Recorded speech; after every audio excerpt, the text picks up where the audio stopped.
All right, Shalom. You reached the Heat Parade channel. My name is Isaac Mawath. But first and foremost, I want to say, call Halayim Yahweh Bahashem Yahweh Shai Bahashem Arukach Wadash. Double honors to the apostles and elders. 7:13:19, where I learned this truth from and who wrote well. Salutations to the Bakiyar, the elect, the 144,000.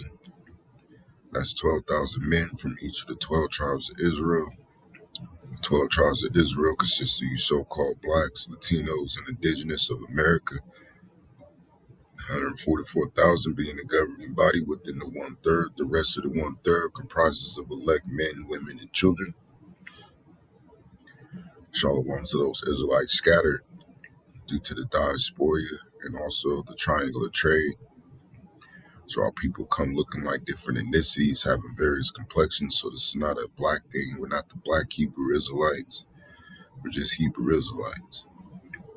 Shalom to those that die in this truth. It says the dead should be raised up first.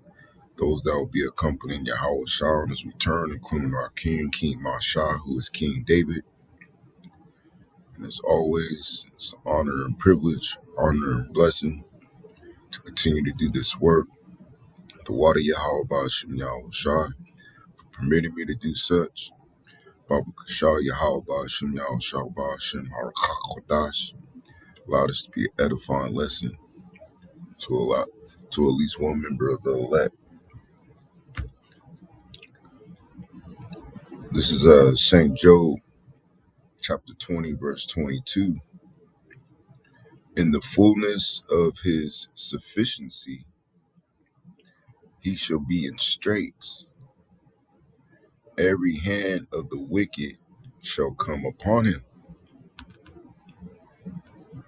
For that word wicked, Strong's H 6001. A male. A male. says in a lexical sense, laborer, sufferer, wretched one, workman. So every hand of the laborer, sufferer shall come upon him, right? And that's the times that we're entering in, man. Fullness of his sufficiency. When Esau's system is at peak wealth, control, and comfort, when they try to establish their new world order, which they're trying to establish their new world order right now, man. And you will understand that if you were into conspiracy theories.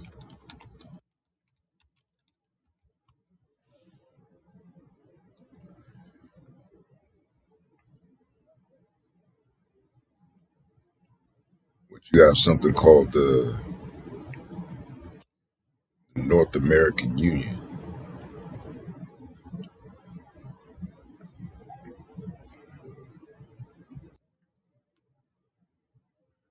See if I can get a larger image.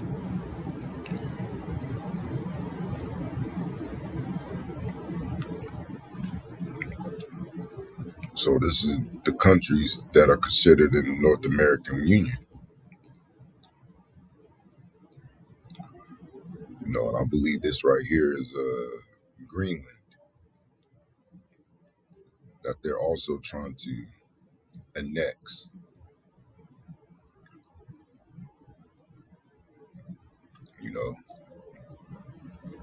And that's why they declared the Monroe Doctrine,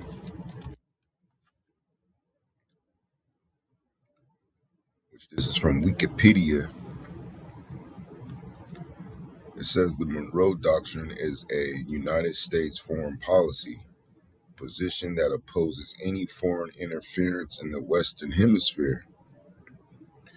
Originally concerning European colonialism, it holds that any intervention in the political affairs of the Americas by foreign powers is a potentially hostile act against the United States. But yet, they take liberty to go about trying to dictate everyone else's affairs. You know, why are they in Asia? Why are they in Africa? Why are they in Europe? Why do they have their hands on everyone else's affairs?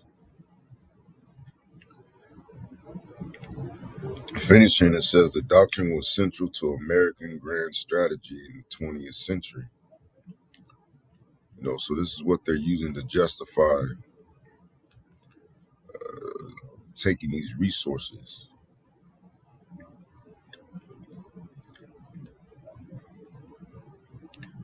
But definition and concept of the North American Union is envisioned as a continental union that would integrate the economies and political systems of Canada, Mexico, and the United States. The concept has been discussed for decades, often in the context of enhancing trade and cooperation among the three nations. It is sometimes associated with the idea of common currency, referred to as the Amero, although this has not been officially proposed or adopted. You know, and I believe in the New World Order when they set the C-HIP up, there ain't gonna be no overseas traveling anymore, man. You're gonna be confined to these 15-minute cities. So going back to co-pilot, it says, shall be in straits, tightness, distress, pressure, economic, social, military, right? Overlay. At the height of his empire, the very workers he's oppressed become the pressure on him, you know, and you have to think that those workers is talking about you jakes.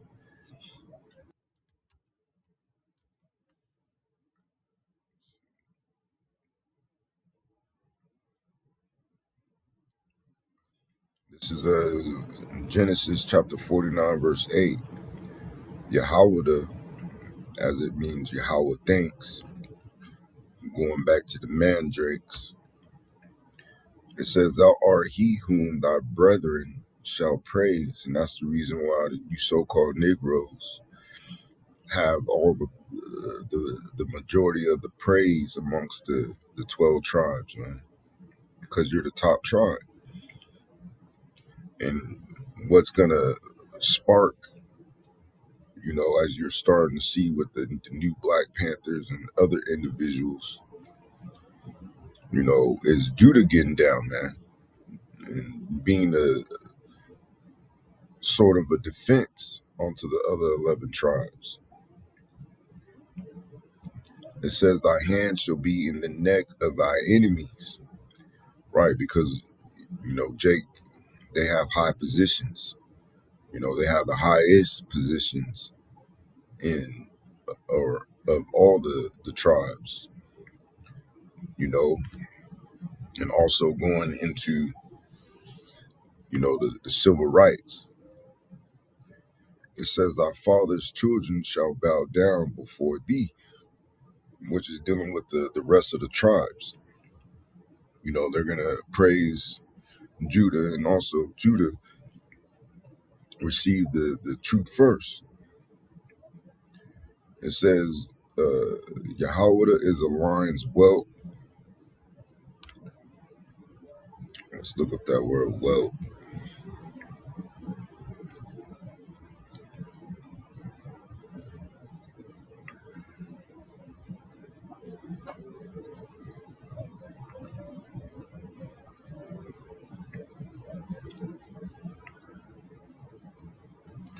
It says a whelp is a young lion. In the immediate verse, Jacob compares Judah to a young lion, full of strength, vigor, and rising power. A whelp is not a cub in the helpless sense. It's a young but growing lion, already showing the traits of a future ruler. And that's how came to reality of the reality of today, man. Judah, so-called Negroes, have taken a leadership position throughout, the years, the Jim Crow, the civil rights, as being the forefront of, divine or righteous justice, as, Judah is the lead tribe, right?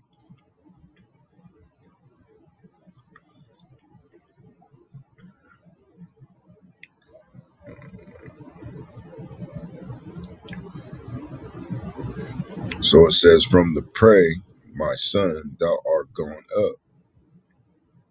He stooped down, he crouched as a lion, right? And that's how lions hunt,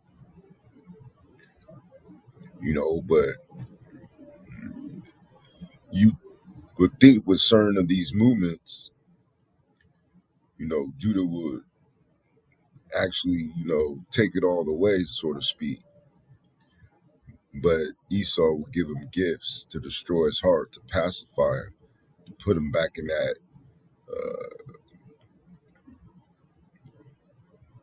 that void, that mind void, so he won't think about his oppression. And then he'll set up these certain entertainers to make you think that, you have an opportunity, which when you actually go into it, it's all staged. These rappers don't make nearly as much as you think they do. A lot of their jewelry is fake, and they're bringing that out. A lot of the cars that you saw them drive, they're rented. The houses, they're borrowing, you know, to create that illusion that, yeah, you too can make it. And that's what destroyed the minds of you Jakes, man. Case in point, you thinking that selling dope, game banging is a way to, riches, man, and it's a way to death. It's actually set up for you to become a criminal in the eyes of Esau, man, the so-called white man who started calling himself white in 1681 due to the Bacon rebellions. So therefore it says, and as an old lion, because when you watch National Geographic dealing with lions, the old lions don't have as much energy. They don't have the interest, so they really are meticulous in starting certain hunts, especially if they don't have a pride, you know. So being at that age, a lion doesn't have the same vigor. And relating to today, there was a time in which, Jacob didn't, or Judah, so-called Negroes, didn't want to do anything because you thought and believed that the American dream was real. You thought everything that they put on BET, which was nothing but a psyop, was real and how you were supposed to be. It's all called pre-programming, man. It says, who shall rouse him up? Right? Who's gonna rouse him up, man?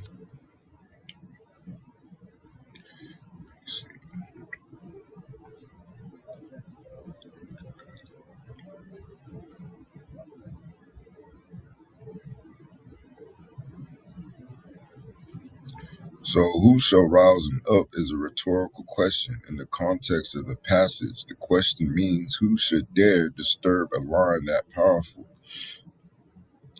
Surrounding lines show Judah as praised by his brothers, victorious over enemies, possessing a royal line. The rhetorical question reinforces Judah's unshakable authority.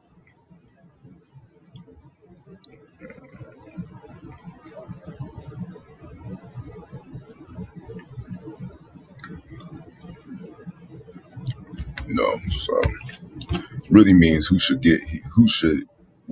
gonna get him going, man. And it's gonna be prophecy, because prophecy states that, you know, Judah's gonna come to the defense of these other tribes, man. Uh, Going to not Jeremiah,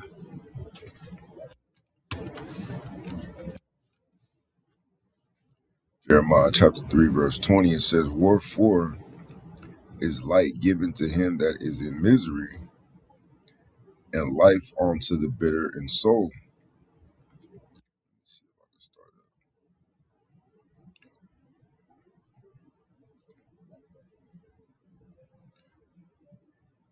Which he's speaking about the kingdom.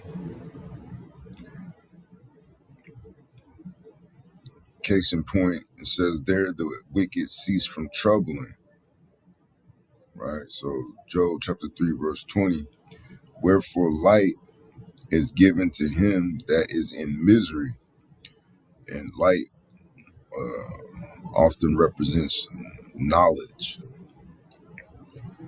And those that are in misery are you elect of the nation of Israel, that are sighing and crying for all the abominations that are done in the midst thereof.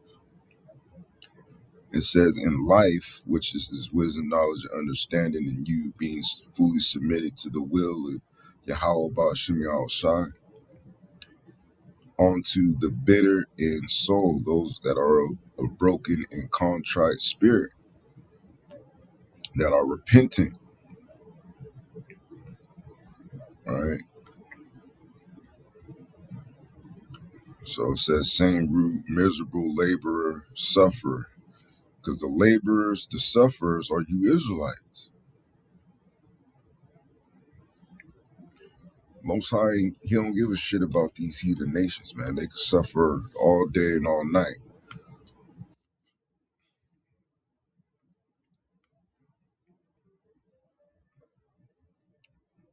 I'm going to start at verse 10, verse 9, verse 8. This is Psalms chapter 7, verse 8. It says, "Yahweh shall judge the people." And, within that judgment really means to kill you people, man. Because the sentencing has already gone out. Now the judgment begins. It says, "Judge me," but there's going to be some that are judged in according to their sins, and there's going to be some judged according to their righteousness, those that are not imputed sin. "Oh Yahweh, according to my righteousness," and your righteousness entails how you walked in this truth, man. How it really was, how if you played it back, you'll see, oh, okay, this is what happened. This is what really happened. It says, "And according to my integrity that is in me, oh, let the wickedness of the wicked come to an end." And the wicked is dealing with these Edomites, man. "But establish the just." The just is the elect of the nation of Israel, man. "For the righteous power trieth the hearts," which is your minds, "and reins," which is your intent.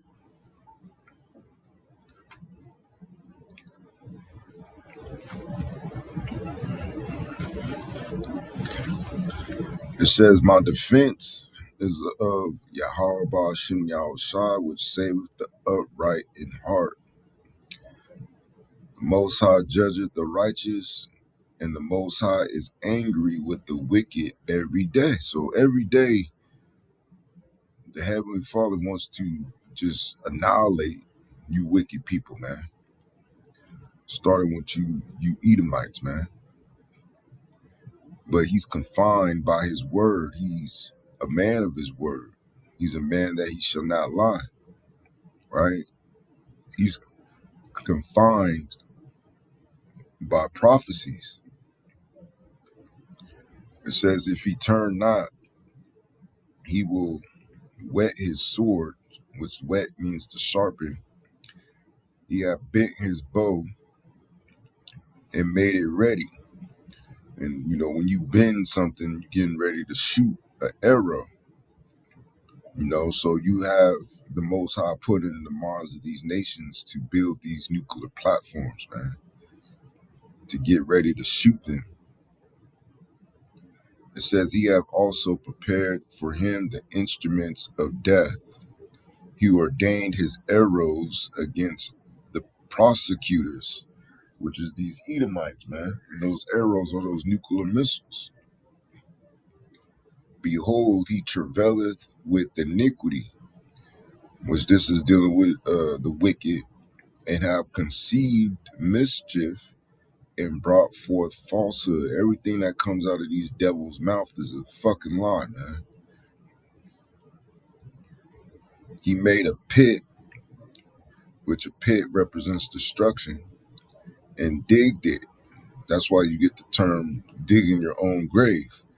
The Most High set up a retard in office, which we were all for. I'm all for it. I would have voted for him. Just to speed things up, which he's speeding things up at warp speed. Right? So he's digging his own grave. It says, and is fallen into the ditch which he made. He's making a plate of destruction for everybody else, but he's going to eat it. His mistress shall return upon his own head, and his violent dealing shall come down upon his own pate.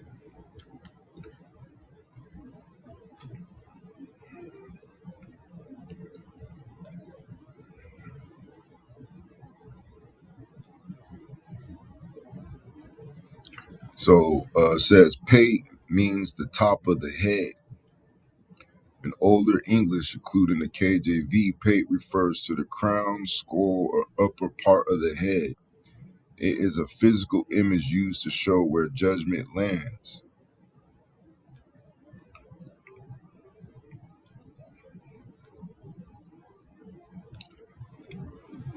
It symbolizes judgment falling back on the wicked. So pate in part of the imagery showing that the harm the wicked intended for others rebounds onto their own heads. Like a boomerang, right? That's why you shouldn't really have any fear other than the fear of Yahweh Ba'ashem Yahushai, man. This damn devil, he's almost out of here. It's just gonna have to entail a lot of destruction. Verse 17, it says, I will praise Yahweh according to his righteousness, and will sing praise to the name of Yahweh, the Most High. Right? So I wanted to play this video. It's fair use. It's on Instagram that I saw. So I'm going to go ahead and play it right now. How many percentage of Americans is needed to be a formidable, scary threat to where the military, 1.3 million, would not be able to fight in or combat the people? And that percentage is 3 to 7%. Wait, hold on.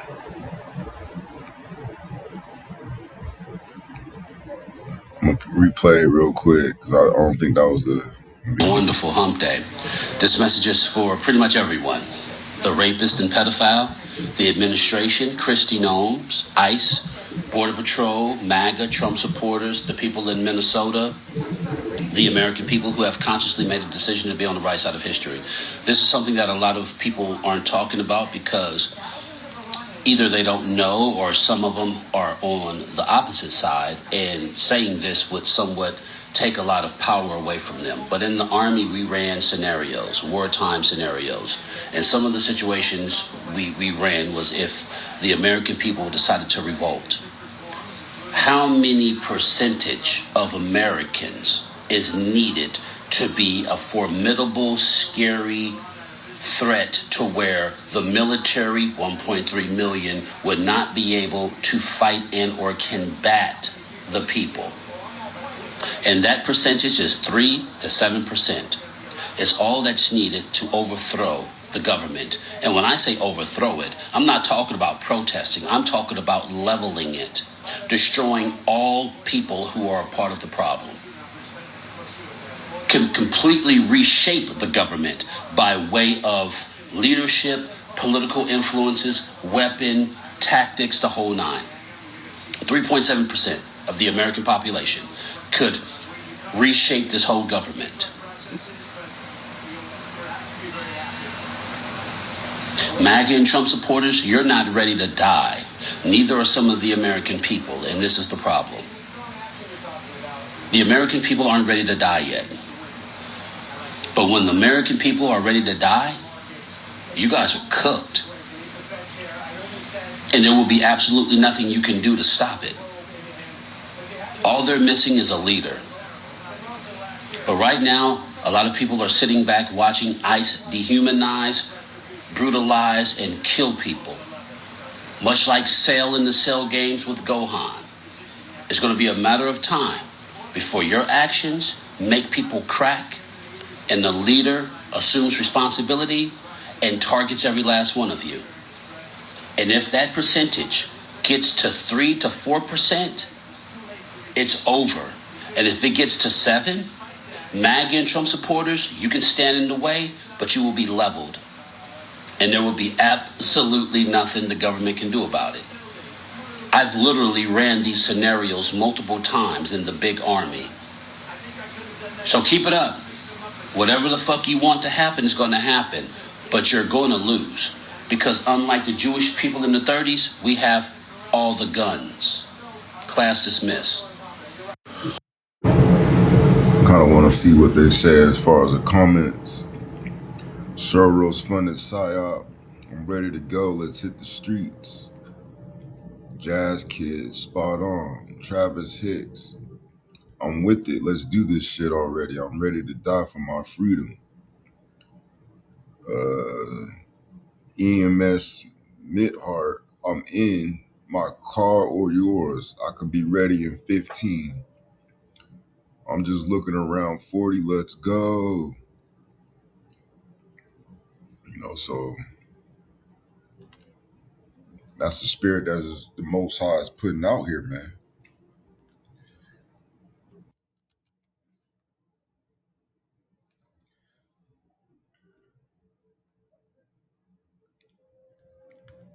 So going to Isaiah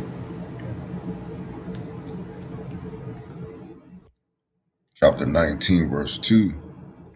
I'll start at the top. This is a message to Egypt. This is really speaking about America. As we know, when you go into the scriptures, Egypt is an allegory for the house of bondage. The ancient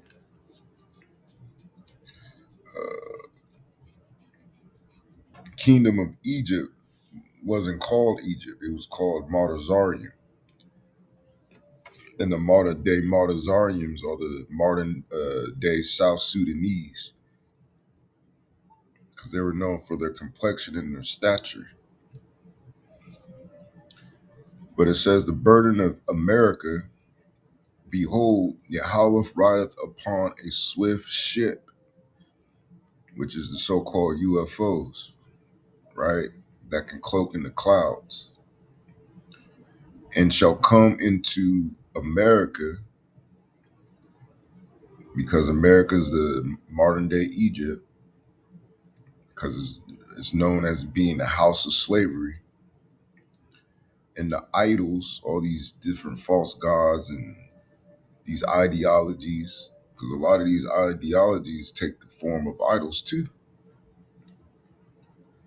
you know, that reverence a demon, you know, just like the ideology of being a gangster or being a thug goes back to, East India, the thuggies, right? It says, in the idols of America shall be moved at his presence, not only because of his great powers, because when they finally see what he looks like, they're gonna be shocked. Some gonna be shocked. Some gonna be in fear, and also the vibrating is gonna destroy them. The vibrating of that power from them ships is gonna happen, just as you see in these movies.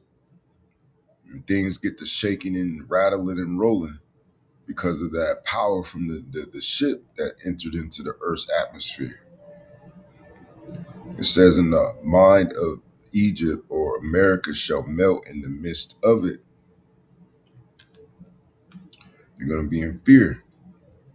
And I will set the Americans against the Americans, and they shall fight everyone against his brother and everyone against his neighbor. And this is the spirit that the Most High is going to put on you people that you can't break out of. He's going to put the spirit on you to fight each other, man. He's going to be remote controlling you as he's always had. But here comes the damn devil saying that there's a such thing as free will, right? It says city against city and kingdom against kingdom, right? So you're going to have civil war and you're going to have World War III occurring simultaneously. Going back to AI, it says set against the Most High stirs internal conflict. This is civil war language. Brother, neighbor, city, kingdom, from local beef to national fracture. Precept chain. So we're going to go to St. Matthew.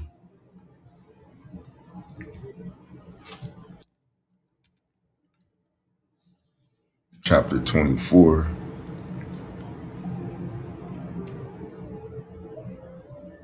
Let's start at verse 3. And as he sat upon the Mount of Olives, the disciples, which, goes into students, right, came unto him privately, saying, tell us what these things be. Slakia, tell us when shall these things be, and what shall be the sign of thy coming, and of the end of the age, because we're at the end of the age. We're in the age of Esau, where he's ruling. The wicked are ruling. Because the world, the earth, is going to abide forever. It's never going to be destroyed. So we know it's not talking about the actual earth. It's talking about this rulership. And Yahushua answered and said unto them, take warning or take heed that no man deceive you. Because, that's what this whole society is all about. It's about a sleight of hands. It's all about deception, right? And that really comes from Yahweh Ba'ashem Yahushua, because his desire is to bring about his judgment, and through his judgment, his praise and glorification. It says, and ye shall hear of wars and rumors or reports of wars. See that ye be not troubled, for all these things must come to pass, but the end is not yet. So there's still some prophecies that have to be fulfilled until the Lamb returns. It says, "For nation shall rise against nation, and kingdom against kingdom, and there shall be famines and pestilences and earthquakes in diverse places." Right. And the main prophecy that is yet to occur is them making a sea hit mandatory worldwide, man. That's the next major prophecy, which they could roll that out at any time, really, man. The infrastructure's already there. They're just waiting for the right crisis. Or if Trump is bold enough, he'll just say, okay, we have a new system. We're going to roll it out right now. They already have the armies compassed about Jerusalem, whether it be the National Guards or the military or these ICE agents. Verse 8, it says, all these are the beginning of sorrows. So we're in the beginning of sorrows. And a lot of you women out there, you're going to die, man. All you G.I.J. minded bitches, you're gonna perish, man. And all the times I've been presented with people getting killed and not trying to sound tough or anything, but actually witnessing people getting killed and shot up. It's always you women that are screaming and hysterical, man. I seen the nigga getting blown away and his mama was right there watching. It was at a biker rally, because they have the biker runs and shit. Nigga got smoked right in front of his mama, man.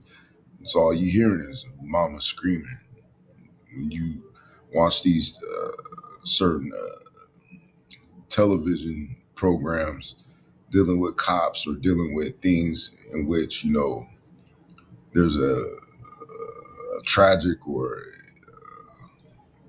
violent event, it's always you women, man, that are buckling down. Not buckling down, but your knees are buckling, you know? It says external and internal conflict as end time markers. And we're in that time right now, man. We're in the time of St. Matthew 24:7.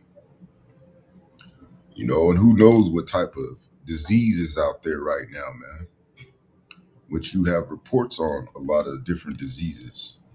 One being that cough that feels like razor blades. You know, this is Zechariah chapter 14, verse 13. And it shall come to pass in that day that a great tumult from Yahweh shall be among them, and they shall lay hold every one on the hand of his neighbor, and his hand shall rise up against the hand of his neighbor, and Judah also shall fight at Jerusalem, and the wealth of all the heathen round about shall be gathered together, gold and silver and apparel in great abundance.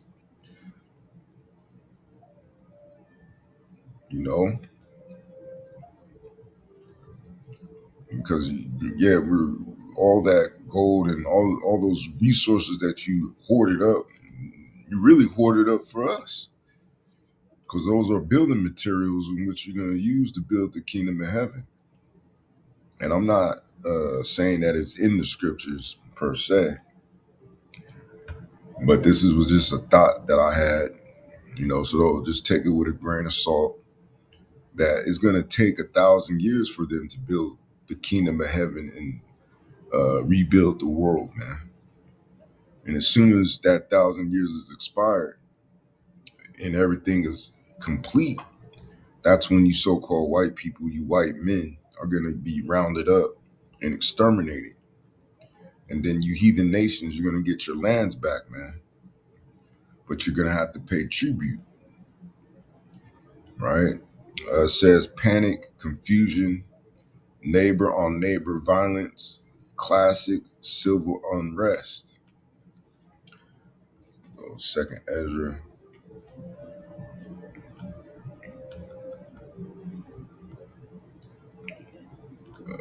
think it said 15. I'm pretty sure.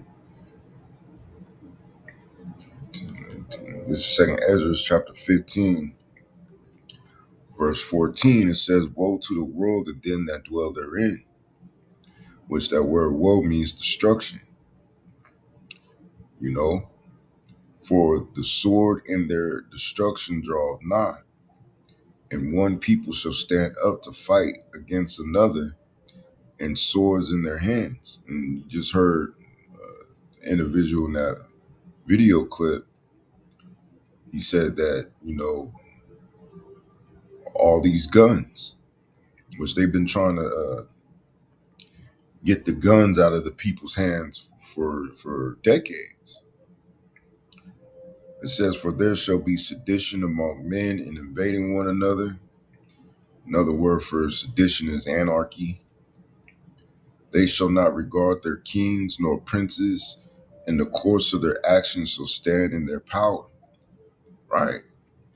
So people are going to have immunity in a sense, until they are subjected to a government and authority. But this government is going to lose its power of authority because people are going to revolt, right? And that's when, they're going to do a heavy crackdown and bring a solution, which is the CHIP,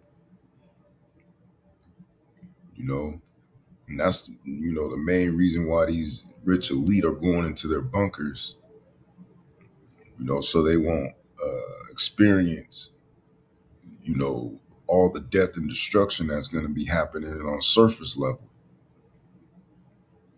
It says, "In the course of their actions shall stand in their power. A man shall desire to go into a city and shall not be able." These states, these cities, they're going to be locked down, man. 2020 was the test run, man. The global test run, because this is a global thing. It's not just going to be here in America.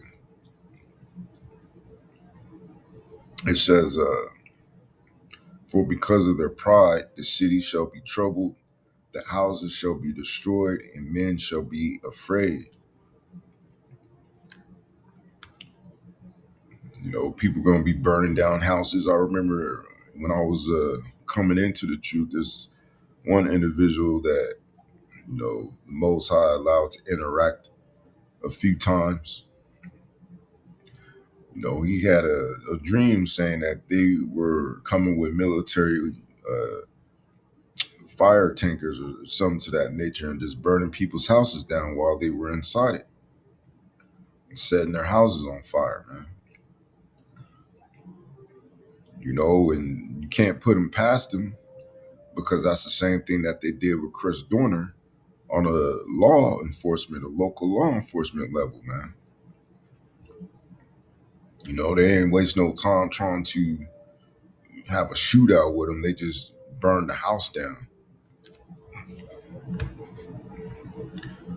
So it's going to be real nasty out here, man.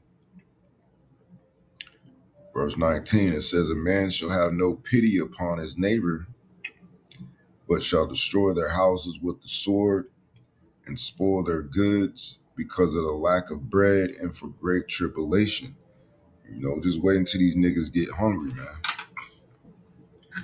And they're going to shut off these social programs too, man. Just because they was pump faking like Tom Brady, that doesn't mean that, that wasn't just a test reaction. See how people were going to react, because they got to put these militaries in the streets first.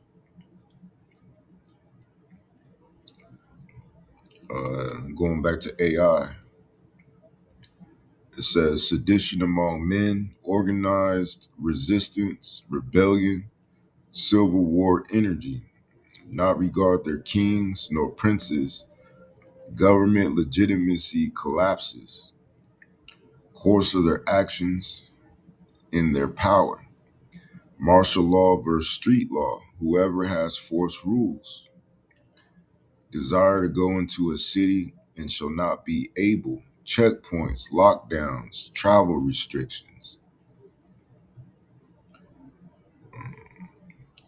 3, laborers, exploitation, and their hand coming upon him. Wages crying out, which everybody's been bringing this scripture out lately. Misuse of riches. This is St. James chapter 5, verse 1. Go to now, ye rich men, weep and holler. That's what you do when you howl, right? For your miseries shall come upon you. And the rich men is starting with these rich elite bankers. And their miseries is going to be them being the first crop of slaves. Your riches are corrupted because they got it through blood, man. It has blood on the money. It's blood money now. And your garments are moth-eaten. Your gold and silver is cankered, and the rust of them shall be a witness against you, and shall eat your flesh as it were fire. Ye have heaped treasure together for the last days. Right. So we're coming at the end of your time of fun. You know, let me see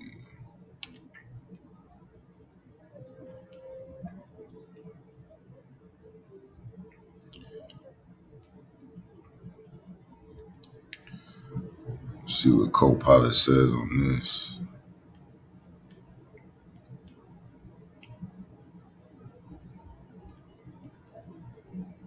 So your gold and silver is cankered. Cankered means corroded, tarnished, or decayed. You know, the imagery shows that their wealth, once symbols of security, has become rotten evidence of misuse and hoarding.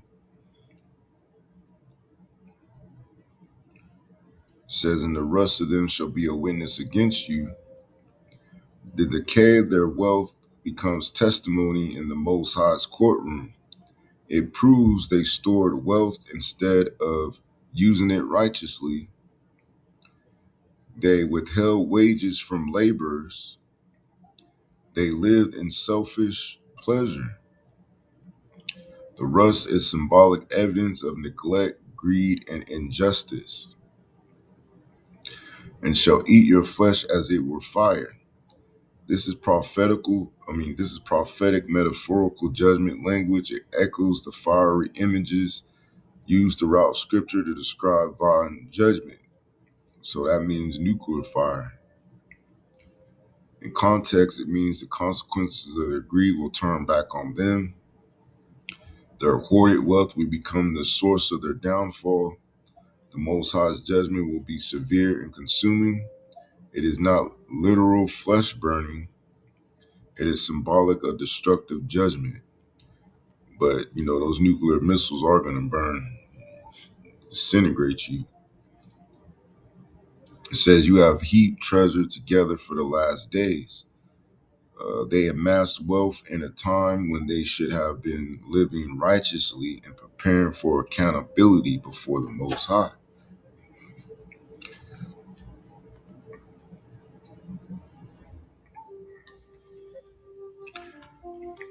Verse 4 says, behold, the hire of the laborers who have reaped down your fields.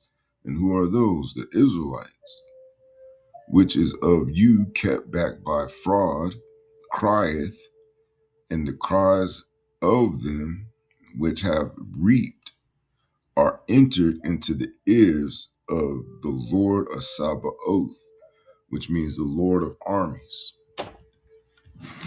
which is Yahweh Ba'ashem Yahushua. So, he's coming, man. He's coming to lay the smack at it down it. It says, rich men, last days, end time elite, Edomite power structure.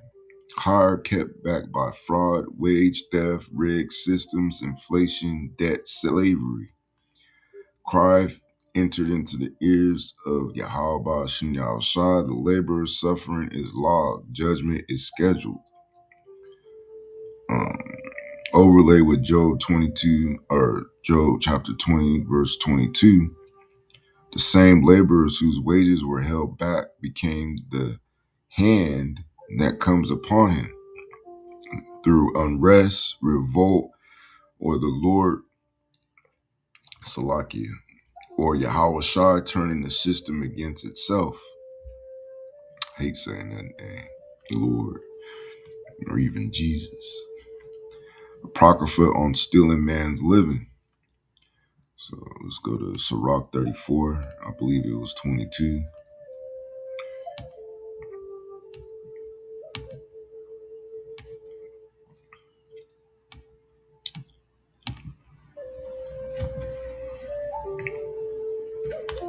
I'm going to switch to standard KJV. Go to verse 22. It says, he that taketh away, Salaki, this is Sirach, or the book of Ecclesiasticus, chapter 34, verse 22. It reads, he that taketh away his neighbor's living slayeth him, and he that defraudeth the labor of his hire is a blood shedder. Right, so just imagine when they announced that this economy crashed and everybody lost all their wealth.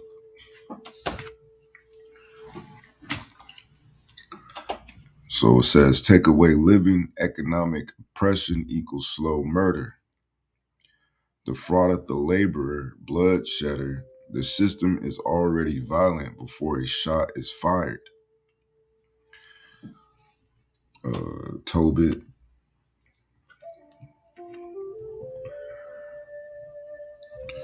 where you get the word Toby, little tidbit. I should say not the word, but the name. This is Tobit chapter 4, verse 14. It says, let not the wages of any man which have wrought or worked for thee tarry with thee or stay with you, but give him it out of hand. You know, you got to count that fedia. For if thou serve the Most High, he will also repay thee. Be circumspect, my son, in all things thou doest, and be wise in all thy conversation. You know? But yet these damn devils, they take up the Bible but don't follow anything in it. It says, law of immediate payment. The Most High standard is opposite of exploitative capitalism. You know, so this whole capitalist society is Satanism, oppression, and sign. So we're gonna go to Ecclesiastes chapter 4, as it says, the evils of oppression. This is Ecclesiastes chapter 4, verse 1, just so you can know the difference. Ecclesiasticus and Ecclesiastes are written by two different people. You know, one's written by King Solomon, which is Yahushua, and the other one is written by Sirach. It says, so I returned and considered all the oppressions that are done under the sun, and behold the tears of such as were oppressed, and they had no comforter. And on the side of their oppressors there was power. So it seems that we don't have a comforter dealing with you so-called blacks, Latinos, and indigenous. But on the side of the oppressors, they have all the power through their military. It says, but they had no comforter. You know, it says, wherefore I praise the dead which are already dead more than the living which are yet alive, because they don't have to deal with what's finna take place upon earth. It says, yeah, better is he that doth Slakia.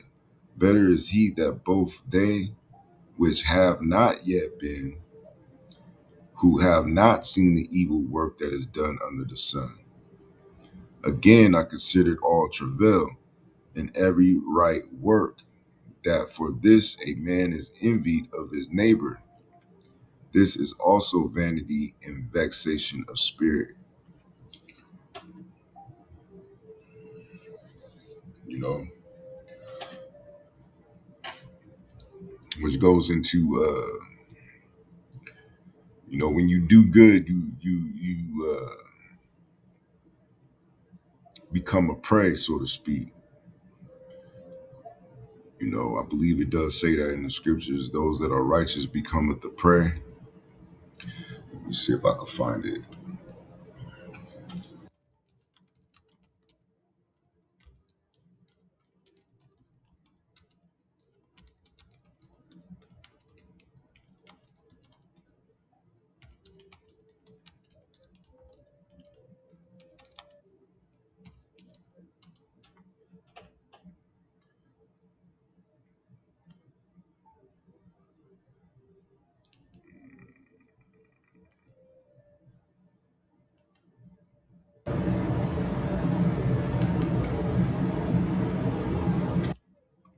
Let me see what Copilot.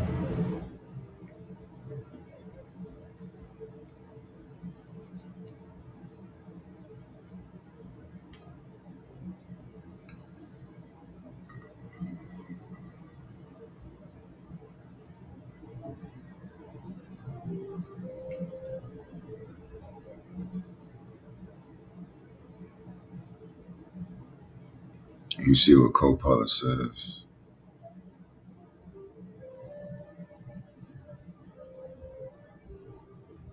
Right. This is the verse right here. This is Isaiah chapter 59, verse 15. It says, yeah, truth faileth, and he that departeth from evil maketh himself a prey. ESV, whoever turns from evil becomes prey. NLT, anyone who renounces evil is attacked.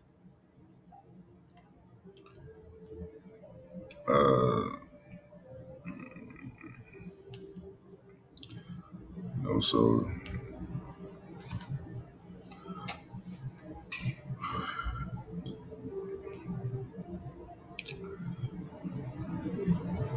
going back to Copilot, it says oppressions, no comforter, systemic normalized exploitation. St. John chapter 14, verses 16 through 18. It says role of the spirit. Verse 16, it says, and I will pray, which, when you say the word pray, you actually are saying the word beg, right? And I will pray the Father, and he shall give you another comforter, which is the Holy Spirit, which is the angels, that he may abide with you forever. Even the Spirit of truth, whom the world cannot receive. So that's the reason why there's so much tension between our ideology and the world's, including this fucking AI, man.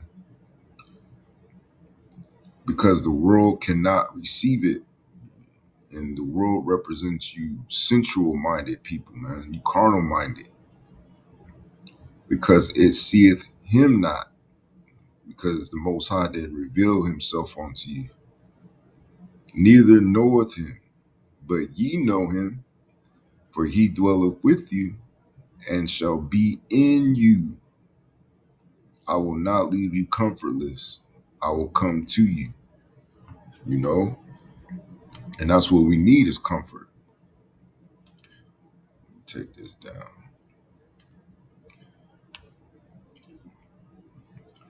So going back to Copilot, it says the true comforter or the true comfort and power shift comes from the oppressed receive when the oppressed receive the spirit and the kingdom promise. Laborers overcoming and Edom judged. Right. So let's go to Second Ezra,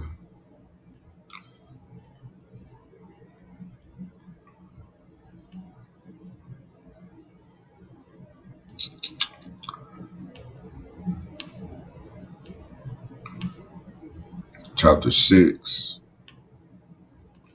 I'm just going to read verse 9. It says, "For Esau is the end of the age, and Jacob is the beginning of it that followeth." So the so-called white man, as I said, started calling himself white in 1681 due to the Bacon rebellions, is the end of the age.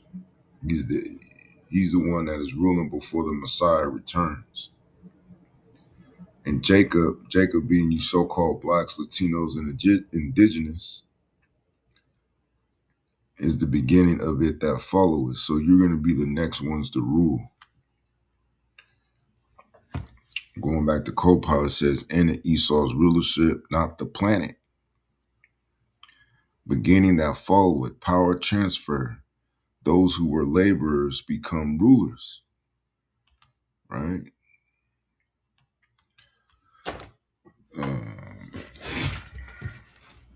Let's go to Daniel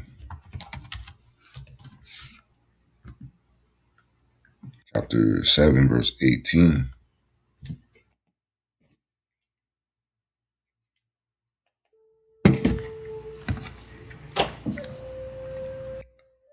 It says, "But the saints of the Most High shall take the kingdom and possess the kingdom forever, even forever and ever, for all time." Because we're never going to die. We're going to be immortals.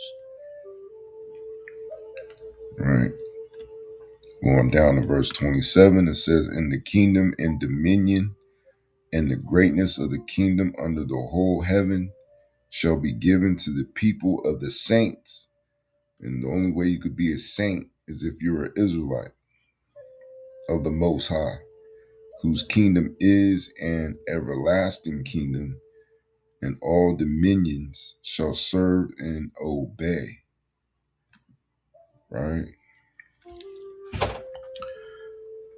Going to Copilot, it says, "Take the kingdom, not politely hand it over, seizure under divine sanction. Overlay the same wretched ones, become the saints who inherit rule," right? Which is you Israelites. Edom's specific judgment. So we got to go to the book of Obadiah. And they want us to read 10, 15, and 18. So this is the book of Obadiah, verse 10. It says, "For thy violence," and you so-called white people committed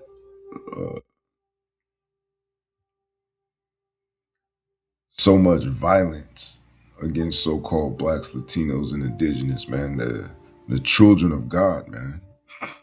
The apple of his eye.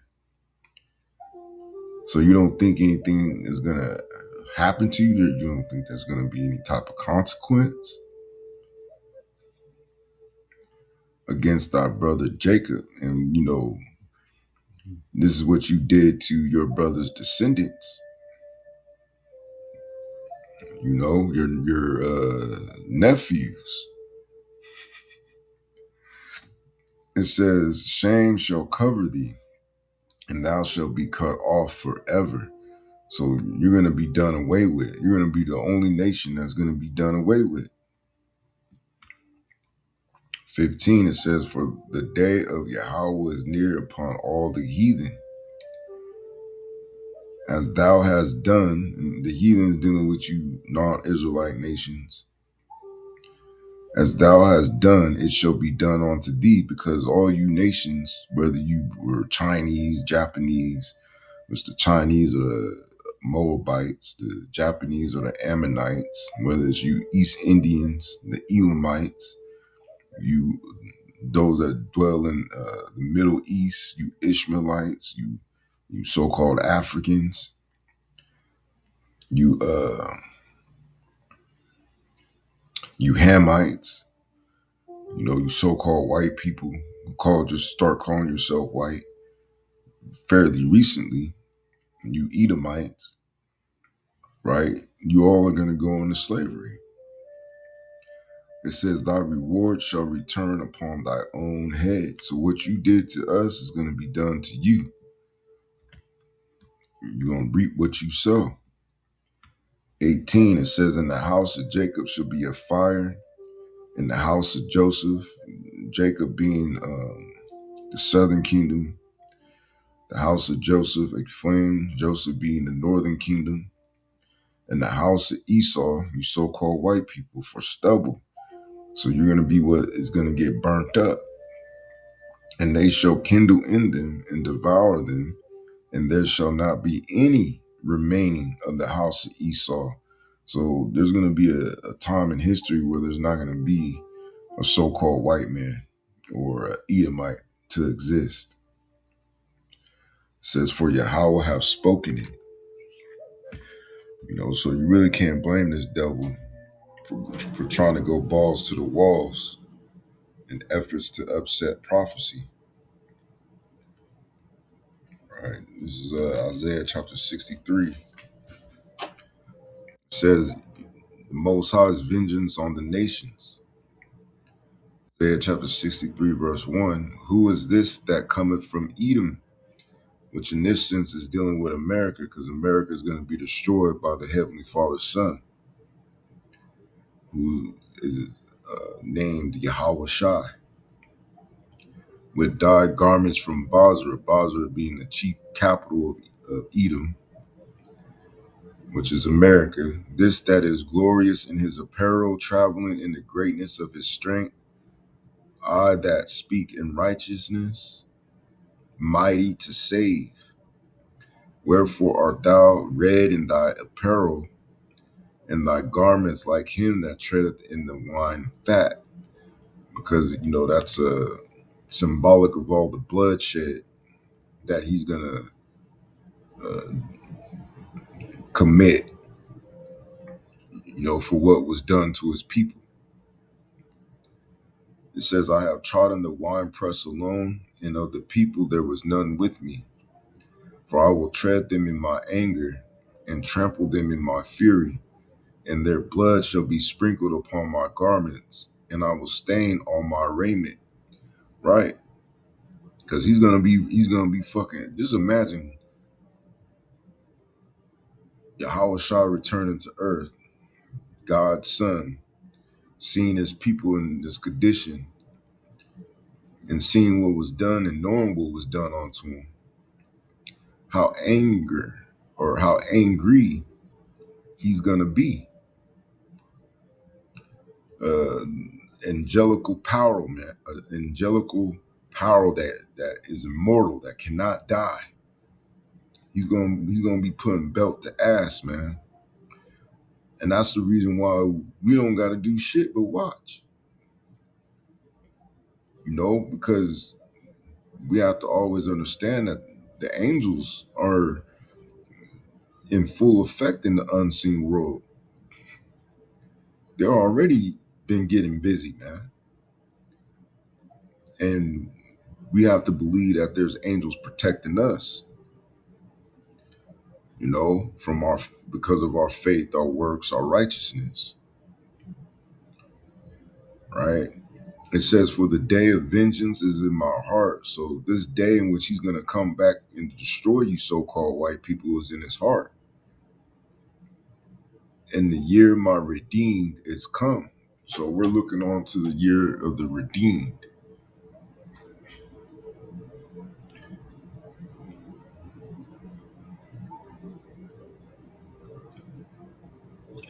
I'm going to continue. It says, and I looked and there was none to help, and I wondered that there was none to uphold.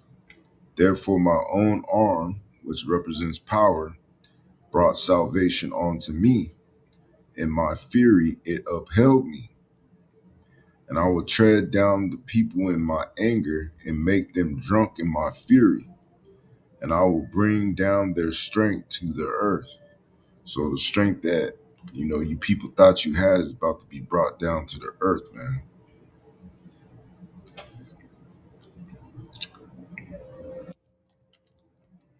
It's time to pay. It ain't gonna be no fun when the rabbit got the gun. This is Lamentations chapter 4, verse 21. It says, Rejoice and be glad, O daughter of Edom, that dwellest in the land of Uz. The cup, which is slavery, also shall pass through unto thee. Thou shalt be drunken and shalt make thyself naked. The punishment of thy iniquity is accomplished, O daughter of Zion, which is you so-called blacks, Latinos, and indigenous, the true 12 tribes of Israel. He will no more carry thee away into slavery, another name for captivity, or word, I should say. It says, he will visit thy iniquity, O daughter of Edom. He will discover thy sins. And the sins of this damn devil is being revealed, man. Going back to Copilot, it says, violence against Jacob leads to payback. The same way Edom used labor, blood, and policy to build his world, Yahweh Shah uses judgment, civil collapse, and war to end it. Year my redeemed, the laborers, Israel, moved from suffering to ruling. Now, are those Israelis that live in our land today, are they suffering? Are they trying to come into power, or are they already ruling? No further proof that they ain't the real people, man.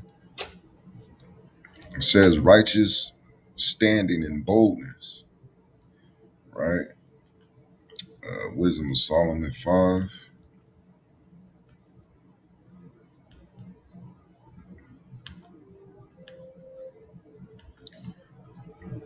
This is Wisdom of Solomon chapter 5, verse 1. It says, Then shall the righteous man stand in great boldness before the face of such as have afflicted him, and made no account of his laborers. Remember the laborers, right? Those that afflict us has been this damn devil, man. Esau. It says, when they see it, they shall be troubled with terrible fear. And what are they being, what are they seeing that is causing them to have, or causing them to be troubled? It's us standing upon our feet in great boldness out there on those streets, in the street corners, teaching the truth, teaching the word, consuming them with the spirit of Yahweh Shah's mouth, Yahweh Ba'ashim Yahweh Shah's mouth, and shall be amazed at the strangeness of his salvation, because they're not expecting ships coming from a whole nother realm to deliver the chosen, the elect, out of the nation of Israel, the true nation of Israel. It says, so far beyond all that they looked for, and they repenting and groaning for anguish of spirit shall say within themselves. And you can see it. You see how these damn devils give you that long stare, like a fucking deer in the headlights, just staring at you. That's how they're going to be, because that's one of their characteristics. It says, this was he, all dumbfounded, whom we had sometimes in derision, and a proverb of reproach, because they're not expecting us to have an army of our own, man. We're the ones that helped build this whole world, man. And they went behind Yahweh Ba'ashim Yahweh Shah and fucked it all up. It says, made no account of his labors, direct tied to the Amel theme, ignored, underpaid, exploited workers. Now they stand in boldness, vindicated and elevated. So martial law, civil unrest, and the legal skeleton. You also ask for the legislation that enables martial law and articles that reference potential civil unrest. Think of this as Esau's legal scaffolding for Job chapter 20, verses 22, and 2nd Ezra, the 15th chapter. Core U.S. legal levers for martial style control. Insurrection Act, which you heard Trump talk about this. 10 USC 251 through 255. Purpose allows the president to deploy federal troops domestically to suppress insurrection, domestic violence, or unlawful combinations that hinder law. Tie-in 2nd Ezra 15 chapter, sedition among men gives the pretext. Posse Comitatus Act USC 1385. Purpose limits use of the Army and armed force in domestic law enforcement. Reality, the Insurrection Act and other emergency powers carve out exceptions, so the limit is soft. National Emergencies Act. Purpose lets the president declare national emergency and unlock a toolbox of special powers, including military, communications, and economic controls. Overlay, a man shall desire to go into a city and shall not be able, fits with emergency-based movement restrictions. Stafford Act and related emergency statutes. Purpose, disaster response, but often paired with National Guard deployment, curfews, and local quasi-martial conditions. Defense Production Act and NDAA provisions. Purpose, control over industry, supply chains, and sometimes detention, terrorism-related authorities. Tie-in, when supply chains break and laborers can't eat, unrest spikes, then these powers get activated. Articles and narratives of civil unrest without naming specific pieces, the pattern is clear. Government and think tank reports warn about domestic extremism, polarization, economic inequality, and potential for civil unrest. Media narratives frame protests, strikes, and riots as security threats, laying groundwork for heavier policing and policing, and military presence.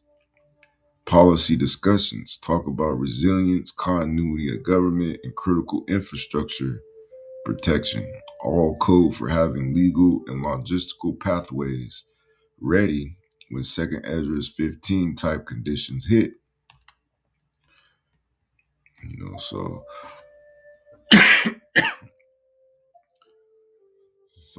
that's it on that. So with that, I hope at least one brother of the elect was edified, and I'm gonna say Shabbat Shalom.